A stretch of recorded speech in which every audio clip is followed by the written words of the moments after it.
जळगावातील जामनेर तालुक्यातील देऊळगाव गुजरी येथे माहेरी आलेल्या पत्नी व 9 महिन्याच्या मुलीचा पतीने धारदार शस्त्राने गळा चिरून निर्गुण खून केल्याची धक्कादायक घटना दिनांक 12 एप्रिल रोजी दुपारी 1:30 वाजेच्या सुमारास घडली आहे। या प्रकरणी फतेपूर पोलीस स्टेशनला गुन्ह्याची नोंद करण्याचे काम सुरू होते।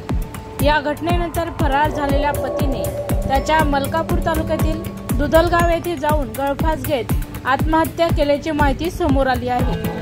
प्रतिभा विशाल झनके वय 20 व 9 महिन्याची मुलगी दिव्या विशाल झनके असे मयत आई व मुलीचे नाव आहे, तर विशाल झनके असे दोघांची हत्या करून आत्महत्या करणाऱ्या पतीचे नाव आहे।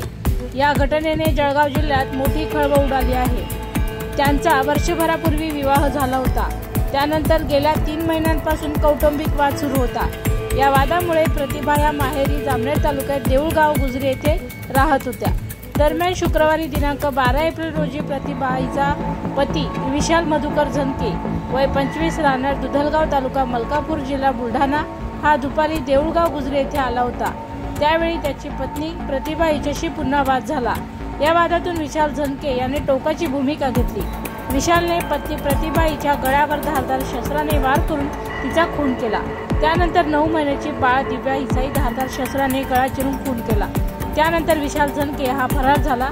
त्याने गावाकडे जाऊन दुधलगाव येथे जाऊन आत्महत्या केली व जीवन संपवले। देऊळगाव गुजरीत घटनेची माहिती मिळताच पोलिसांनी घटनास्थळी धाव घेतली। या ठिकाणी ग्रामस्थांनी मोठी गर्दी केली होती।